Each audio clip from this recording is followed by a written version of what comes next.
بسم الله الرحمن الرحيم نحمده ونصلي على رسوله الكريم اما بعد قال الله تبارك وتعالى فاصدع بما تؤمر صدق الله العظيم مسلک اہل سنت والجماعت سے تعلق رکھنے والے غیرت مند غیور مسلمان دوستوں، شیعہ کے 6 سوالات آئے ہیں اور ان کے جوابات پے در پے نمبر 12 حضرات سماعت فرمائیں۔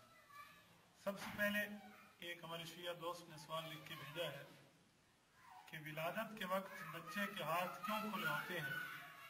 جب ولادت کے وقت جب بچہ پیدا ہوتا ہے تو اس کے ہاتھ کھلے ہوتے ہیں، لہذا ہم بھی نماز میں ہاتھ کھلے رکھتے ہیں۔ اب میرا جواب یہ ہے کہ یہ کیسی بھونڈی دلیل ہے؟ اگر ولادت کے وقت کی بات کو آپ نماز پہ قیاس کرتے ہو تو بہت سی چیزیں ایسی ہیں جو تم ولادت والے نہیں کرتے۔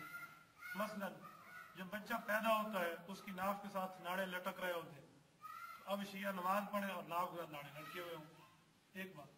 دوسری بات یہ کہ جب بچہ پیدا ہوتا ہے اس وقت وہ بچہ بالکل بغیر کپڑے کے ہوتا ہے، بے لباس ہوتا ہے، تو اب ہر شیعہ کو چاہیے ہاتھ کھول کے نماز پڑھے تو ننگا ہوگا۔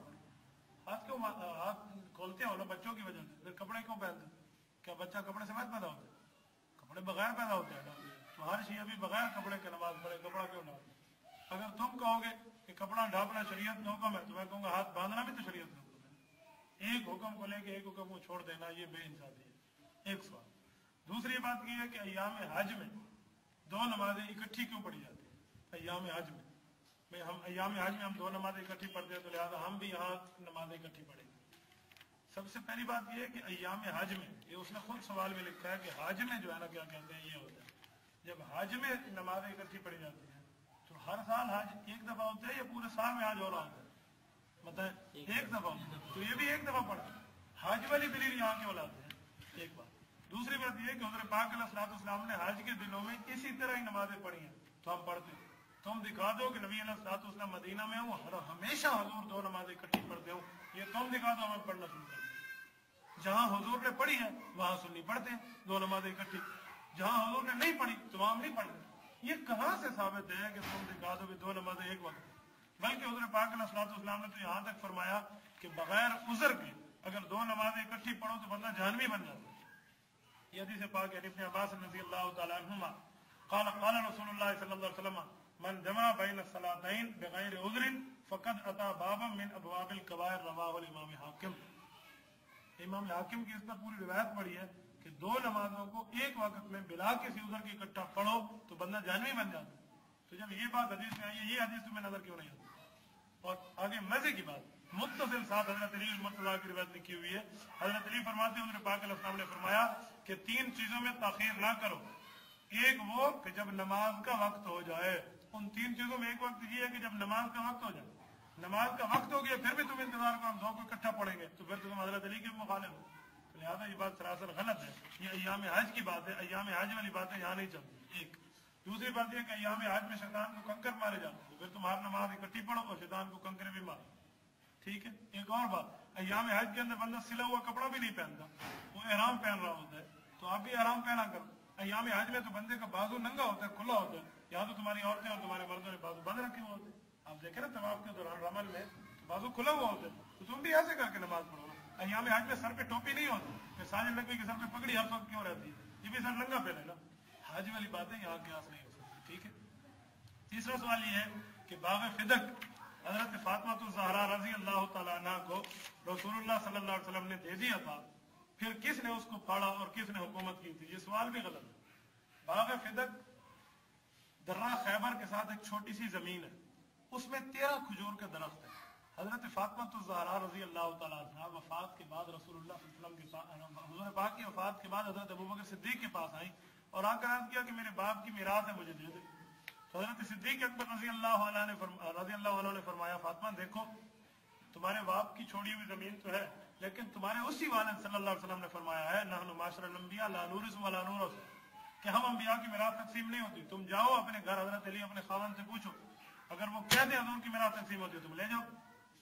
تو حضرت علی سے میں کسی صحابی نے بھی انکار نہیں کیا، سب نے کہا ٹھیک ہے، نبی کی وراثت تقسیم نے حضرت فاطمہ واپس چلی گئی۔ تو حضرت فاطمہ کو حضور نے دیا تھا، کوئی آیت قرآن کی نہیں ہے، کوئی حدیث حضور کی نہیں ہے، یہ تم جھوٹ بول رہے کہ حضرت فاطمہ کو حضور نے دیا تھا۔ وہ حصہ تو حضرت پاک علیہ السلام نے اپنے سارے گھر والوں کو اس سے چیزیں تقسیم کرنے کے لیے دیا تھا. اس سے جو کھجوریں آتی تھی حضور کی بیویوں کو بھی جاتی تھی, حضور کی بیٹی کو بھی جاتی تھی, سب کو برابر جاتی تھی. اور آج تک ایسے ابوبکر صدیق کے گھر میں اس وقت ان کھجوروں میں سے ایک دانہ آتا تھا. آج تک آپ سعودیہ چلے جائیں, شاہی خاندان میں شاید ایک دانے اس سے آتا ہے, وہی اہل بیت کے گھروں میں جا رہا ہوتا ہے. یہ اور بات ہے کہ نبی کی وراثت تقسیم نہیں ہوتی. اگر یہی بات ہے کہ ابوبکر صدیق آپ کے مطابق, آپ اس سے مراد یہی لے رہے ہیں نا کہ کس نے حکومت کی, ابوبکر صدیق نے, تو ابوبکر صدیق حکومت کھا گئے تھے, اس میں باغ فدق کھا گئے تھے.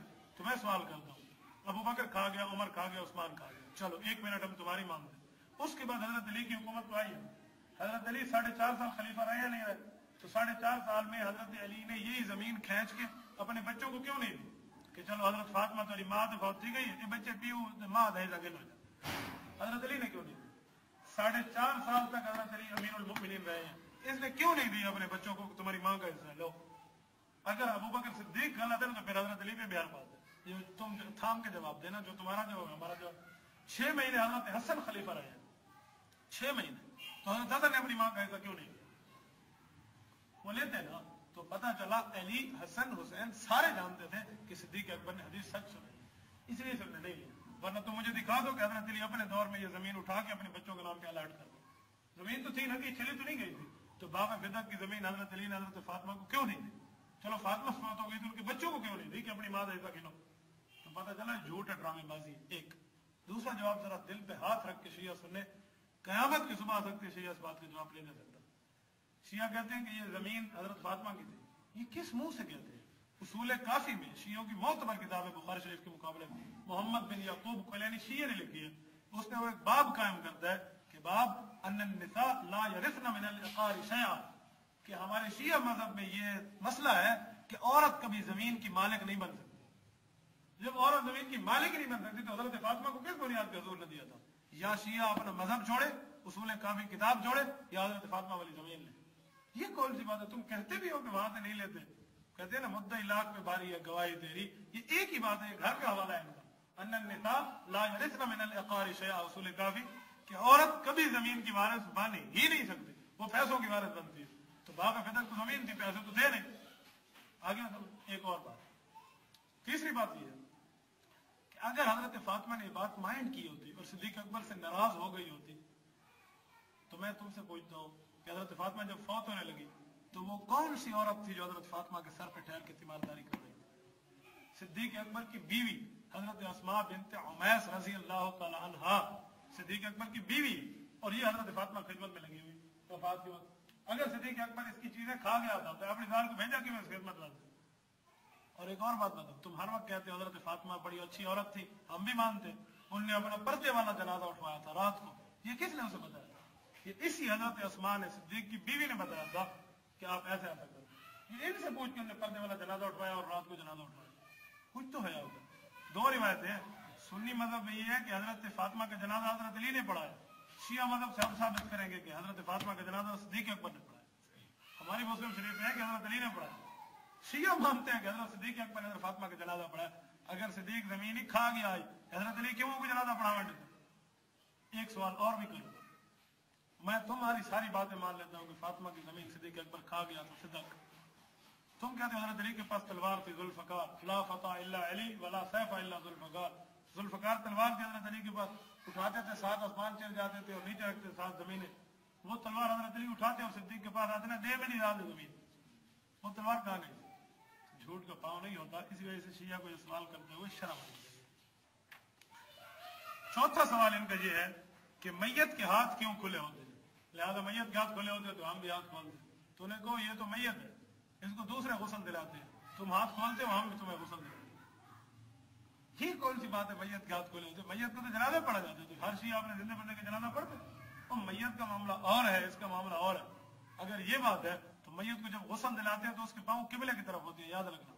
پیر کعبے والے پاس ہے, کیوں ان کا منہ کعبے والے پاس ہے؟ اگر پیر کعبے کی طرف نہ کرے نا تو اس کا منہ کعبے کی طرف ہو نہیں سکتا غسل کی وجہ. تو پھر ہر شیعہ کعبے کی طرف پیر کیا جائے. کیا میت ہے کیا؟ یہ میت کون سی دلیل ہے؟ میت کے سر پہ تو ٹوپی رکھتے نا پگڑی رکھتے, پھر یہ اپنے سر پہ نہ رکھے. اور ایک اور سوال ہے, اگر میت ہاتھ کھول کے سوتا ہے تو شیعہ ہاتھ کھول کے نماز پڑھتے. میت کے جسم پہ کپڑا بغیر سلا ہوتا ہے یا سلا ہوا ہوتا ہے؟ تو یہ بغیر سلے ہوئے کپڑے. ٹھیک, ٹیڑھا بات ہے تو کیا کرتی ہے میں دیکھتا ہوں کہ شیعہ کی وجہ یہ اور بات ہے. اچھا میت کے جسم جو کپڑا پہنتے ہیں اس میں جیب ہوتے کہ نہیں ہوتے کفن میں تو یہ بھی اپنے جیبیں کٹوا دے کیوں میت کے نہیں ہوتے کرتا ہے دنیا میں مال جمع لوگ کس کے لیے یہاں سلتا ہے آدمی کی کفن جیب کی بغیر تو یہ بھی اپنا جیب کٹوا دینا. یہ میت والی بات اپنے پاس رکھو فضول بات ہے میت ہی میت کو تو قبر میں دفن کرتے شیعہ ہاتھ کھول سے پڑے نماز میں پڑیں گے یاد نہیں تو یہ فضول بات ہے. پانچواں سوال ہے کہ غدیر خم انہوں نے اس کا نام لکھا ہے پلان پہ کھڑے ہو گئے یہ جگہ کا لفظ ہے اصل میں غدیر خم. غدیر خم پہ حضرت علی المرتضیٰ رضی اللہ تعالیٰ عنہ کو نبی علیہ السلام نے کھڑے ہو کے تقریر کی تھی اور حضرت علی کے بارے میں کیا فرمایا تھا میں سناتا ہوں کیا فرمایا. حضور پاک علیہ السلام موجود تھے صحابہ کرام بھی تھے حضرت علی بھی تھے. حضور واپس جا رہے تھے حج کرتے تو کچھ نئے لوگ تھے وہ حضرت علی کو جانتے نہیں تھے حضرت علی کے خلاف وہ باتیں کرنے لگے تو نبی علیہ السلام نے محسوس کیا نئے بندے انہوں کو پتہ نہیں ہے حضرت علی شدہ رتبے والا آدمی تو نو بندے کو پکڑ کے حضور پاک علیہ السلام نے کہا ادھر آؤ تو سامنے ٹھہرے تو حضور پاک علیہ السلام نے ہاتھ دیکھا حضرت علی مرتضیٰ کا جو ہاتھ پکڑ کر کے اوپر کیا اور فرمایا من کنت مولاہ فعلی مولا. پھر ہم سے جلدوم کتاب بنا کے وہ علی کہ جو میرا دوست ہے وہ علی کا دوست ہے جو علی کا دوست ہے وہ میرا دوست ہے. ٹھیک ہے یہ بات فرمائی یہ نہیں کہا تھا علی میرے بعد پہلا خلیفہ سمجھو تو من کنت مولاہ فعلی جو مولا کا معنی مولا ہوتے ہیں مولا ولی سے نکلا ہے ولی ولایت سے نکلا ہے ولی اللہ کا معنی دوست ہوتا ہے تو میرا دوست ہے مراد ہے. تو حضور پاک نے یہ فرمایا تھا یہ تو نہیں کہا تھا میرے بعد پہلا خلیفہ یہ کہاں سے تم نکال کے لے کے حضرت علی پہلا خلیفہ. اگر حضرت علی پہلے خلیفے ہوتے تو پھر 2.5 سال تک ابو بکر صدیق کے پیچھے نمازیں کیوں پڑھتے ان کے فوت ہونے تک 12 سال حضرت عمر کے شہید ہونے تک علی المرتضیٰ ان کے پیچھے نمازیں کیوں پڑھتے 10 سال حضرت عثمان کے پیچھے نمازیں کیوں پڑھتے ان کی وفات تک علی ان کے پیچھے نمازیں پڑھتے رہے پھر پہلے خلیفے کیسے. اچھا ایک بات اور ہے صدیق اکبر رضی اللہ عنہ حضرت عمر ہے حضرت عمر فاروق کو حضرت علی المرتضیٰ نے اپنی بیٹی کا رشتہ دیا ام کلثوم حضرت حسین دی بھیڑے حضرت عمر دی زال علی المرتضیٰ دی دی. میری کتاب نہیں شیعوں کی 10 کتابوں سے میں دکھاؤں گا شیعوں کی 10 کتابوں میں لفظ ہے کہ حضرت علی اپنی دھی نہیں چاہ رہے تھے حضرت عمر خلافت بھی کھینچ گیا تھا بیٹی بھی کھینچ گیا تھا کچھ تو شرم کرو جو آدمی دشمن ہوتا ہے بندہ اس کو بیٹیاں دیتا ہے. کوئی حضرت علی المرتضیٰ کے بارے میں حضور نے یہ نہیں فرمایا پہلا خلیفہ یہی فرمایا جو علی کا دوست ہے میرا دوست ہے میرا دوست ہے علی کا دوست ہے یہی بات تھی اور وہ بندے راضی ہو گئے تھے جو بندے ناراض تھے. تو دوست کا معنی یہ تھوڑی ہوتا ہے کہ پہلا خلیفہ ہوتا ہے. اگر دوست کا معنی پہلا خلیفہ ہے تو قرآن پاک میں دوست کے خلاف پڑا ہے وَإِنِّي خِفْتُ الْمَوَالِيَ مِن وَرَائِي یہاں تو بےایمانوں کو اللہ نے مولا کہا ہے. تو مولا کہنے سے یہ معنی نہیں ہوتا کہ بندہ جو ہے نا پہلا خلیفہ ہم مانتے ہیں مولا علی حضرت علی رضی اللہ اللہ کے دوست ہیں اس میں یہ معنی نہیں ہے. چھٹا سوال یہ کہ حضرت محمد صلی اللہ علیہ وسلم نے کہ روزہ مبارک کا چراغ کیوں نہیں جلتا. مطلب یہ کہ جب حضرت حسین شہید ہوئے تھے تب سے لے کر آج تک ان کا چراغ نہیں جلا. 100% نہیں 1000% جھوٹ ٹھیک ہے 1000 حضور دے روزے تے انہیں وڈے وڈے ٹوبلائٹاں بل دیکھو نا کیا دن وہ چراغ کچھ تو بندہ آیا میرے مسجد نبی بنے چٹا جی نظر آتا راہ گلے انہیں سترے لیٹے رہتا یہ کہتے وہاں نظر نہیں آتا. یہ 100% جھوٹ بات ہے. حضرت حسین کی شہادت کے بعد چراغ نہیں جلتا لیکن اس کا معنی یہ نہیں ہے کہ حضرت حسین رضی اللہ تعالیٰ کو غلط آدمی تھے. حضرت حسین رضی اللہ تعالیٰ ہمارے امام ہیں یزید سے ہمارا ٹکے کا واسطہ نہیں. ہم یزید کو غلط سمجھتے ہیں اس معاملے میں بےایمان سمجھتے ہیں قاتل حسین سمجھتے ہیں. ہم حسین کے ساتھ ہیں رضی اللہ تعالیٰ ہمارے یزید سے واسطہ نہیں ہے. حضرت حسین مظلوم شہید ہوئے یزید نے ظلم کیا ہے بےایمانی کی ہے بددیانتی کی انتہا کی لیکن اس کا معنی یہ نہیں ہے کہ حضرت حسین کی شہادت کے بعد چراغ جلنے بند ہو گئے. 100% کوڑ گال ہے حضور دے روزے چراغ حضور دے روزے پہلے چراغ کو نہیں بعد ہی کو نہیں یہ دیوے بالنے شیعہ دی آتا ہے یہ اتھا کو نہیں ہے تو وہاں سے معاملہ ہے ہی نہیں. اب ایک دو سوال شیعوں سے میرے بھی ہیں ان جوابات کے. سب سے پہلا سوال یہ ہے کہ یہاں لکھا ہوا ہے کہ فقہ جعفری کے 6 سوال. فقہ جعفری فقہ کسے کہتے ہیں؟ فقہ اسے کہتے ہیں جس میں 4 چیزیں قرآن سنت اجماع قیاس یہ 4 چیزیں. قرآن اللہ کی بات سنت نبی کا فرمان اجماع صحابہ کا قول اور قیاس عقل سے سوچی ہوئی بات 4 چیزیں وہ فقہ ہوتی. شیعوں کے نزدیک قرآن غار میں ہے. شیعوں کے نزدیک سنت ان تک پہنچی نہیں ہے کہ صحابہ جھوٹ بولتے تھے تو سنت کیسے بتا دیں. اجماع ان کے نزدیک حجت نہیں ہے صحابہ کافر تھے تو لہذا قرآن بھی گیا سنت بھی گئی اجماع بھی گئی. ایک بات جاتا ہے عقل سے سوچی ہوئی بات ہے قیاس اور قیاس سے فقہ خالی نہیں بنتی. تو شیعہ پہلے اپنی فقہ کو تو ثابت کرو. ان کا غار میں قرآن ہے ان کی کتابیں لکھی ہوئی ہیں کہ ہمارا قرآن غار میں ہے اصلی قرآن وہاں ہے